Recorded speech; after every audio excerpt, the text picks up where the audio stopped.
The Water and Sanitation Department says Gauteng is edging closer to day zero as the province battles a water shortage. According to officials, water levels at reservoirs are significantly decreasing. These shortages have been attributed to a number of issues, including load shedding, poor infrastructure and increased demand. Let's make sense of the problem for you now. Bring in Water COO Mahlomola Mehlo, who joins us now to explain the steps that the bulk water supplier is taking to try address these challenges. Great to have you on the program, sir. Thanks very much indeed for making time to speak to us. Much of the remarks from the Water and Sanitation Department are being attributed to the Deputy Minister in that particular department. Is he painting an accurate picture of what it's looking like, or do you reckon perhaps there may be slight misunderstandings along the way? Well, good morning and good morning to the viewers.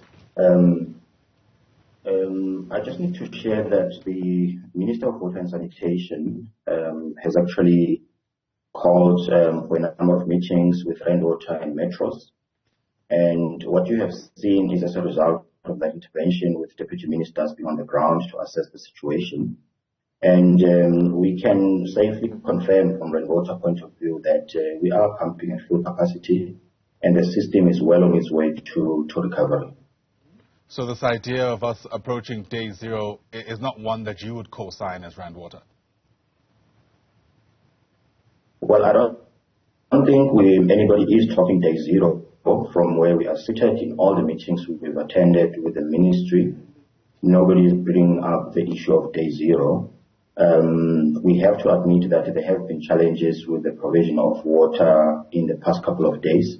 But that is nowhere near, the idea of a day zero. Okay, that's important clarity, I suppose, especially to those who live in the province. But let's unpack these challenges and to what extent perhaps they hamper even Rainwater from operating at full capacity, reaching your full potential.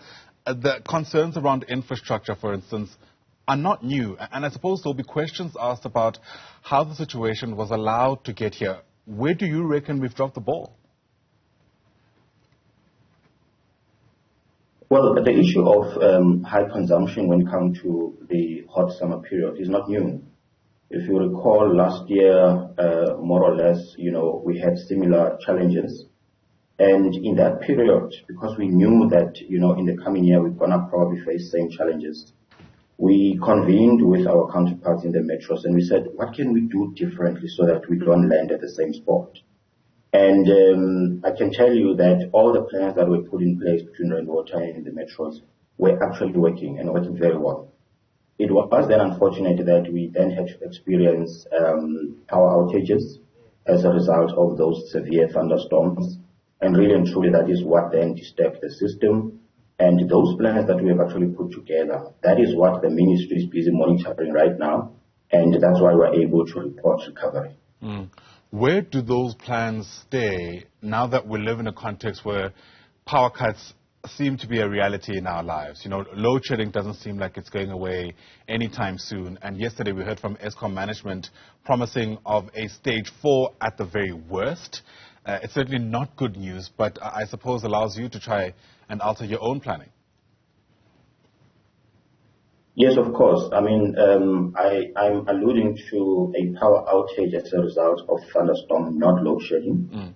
As Rainwater, we are exempt from load shedding. All our critical infrastructure is exempt from load shedding. Of course, here and there, we do experience power outages, maybe because the grid gets so unstable, especially when we move on higher stages, stage 4, stage 6. But that is not as a result of load shedding. It is as a result of infrastructure, failing as a result of some of these things that are outside our control. Yeah. Is Rainwater happy with the amount of maintenance you've been able to do over the past couple of years? I mean, again, remarks from the Deputy Minister point to municipalities that haven't necessarily done their bit in ensuring that infrastructure is maintained. To what extent is that a common problem that Rainwater shares? Rainwater is 120 years old, and some of the equipment that we're running today, I can tell you they are 60, 70 years old, and they're running very well. Really, that should tell you a story around the maintenance program that we run. We have a 20-year IGP that informs our maintenance and upgrade program. We have recently announced a 40 billion rand program towards upgrading.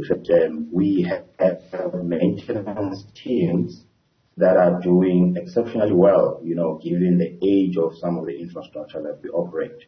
And that is the infrastructure that is still operating even today. We have, engineers that will tell us that can predict when a piece of infrastructure is about to fail, and we then take corrective steps to replace that particular infrastructure. Yeah. Mr. Mehlo, I must be honest, you've painted a very rosy picture of how things are running at Rainwater. Good maintenance, it appears. You're exempt from load shedding. Let me allow you then to explain to me what are the challenges that you referenced, and I suppose in what ways you're trying to address those. Yes, I think the big challenge that we've always been talking about as Rainwater is the issue of water that we produce that is lost in the reticulation space. What do we mean by that? We produce well above 4,800 million liters of water per day, and close to half of that water is unfortunately lost in the reticulation, and that is through leaks, that is through billing errors, that is through a number of other means. And those are the areas that, the engagements we are having with our counterparts in the municipalities that we are focusing on, and we've got the full support of the leadership, both in the metros as well as in the ministry, to say how do we begin to amplify these programs to deal with the leaks in particular, so that we don't lose so much water. There is enough water that we are producing. In fact, we are even abstracting more than the permitted license by the department, just to show you that we are putting more water in the system. We have recently launched additional 150 million liters per day into the system. We've also launched a reservoir, 210 million liters, and those pieces of infrastructure are in operation as we speak, which speaks to our ability to keep adding water into the system. But it's not going to help anyone if we keep adding, and we are just going to keep losing. The more we add, the more we are losing. Sure. Help us understand, for those who aren't in your industry, why it's difficult to find leakages. I mean, in my mind, with my shallow pool of knowledge around what you do, if I'm pumping water to a particular area and I can see that some of that water is not necessarily arriving, surely I'm able to trace back where that water might be leaking through. But I suppose it's a bit more complex than that. Oh, thanks so much for that question. It's an extremely important question. With Rainwater, we operate our systems at bulk, right? So our operating pressures are very high. So most of the time it's easy for us to see when a pipe is leaking, because that leak will surface. Water will flow above ground. But we're not stopping there. At Rainwater, we are now going to employ the satellite leak detection technology. Through satellite imaging, we will now be able to also see those leaks that are on surface. When it comes to the municipalities, it's very difficult. It's extremely difficult because their pipes get to be smaller. And with smaller pipes, most of those leaks, they don't actually surface above ground. Studies have actually shown that most of the leakages, they seep through the ground and then you don't get to see it. And that is why you'll find some of the people complaining even with their water bills, that they don't actually understand why their bills are so high. It's because when a system is actually leaking, you need to find ways of actually detecting that leak that you cannot see. And there are ways of doing it. Satellite leak detection is one of them. At your household level, you could switch off, all the taps in the house and go and check if your meter is running. If your meter is still running, certainly you are experiencing a leak. And these are sort of the education programs that we need to roll out to also assist, the consumers. But certainly at our level, we know these things. We do what we call water balances. We check the numbers versus the consumed numbers on the meters. And at the municipal level, we know they also have similar programs. But their problem is actually bigger because of the pipe sizes that they, the network they operate. Sure. Mahlomola Mehlo, thanks very much indeed for speaking to us. I suppose plenty of things to glean from that particular engagement, especially the idea that we're not necessarily heading for day zero in Gauteng. An important message to be sending this Thursday morning. Mahlomola Mehlo, once again, the COO of Rainwater.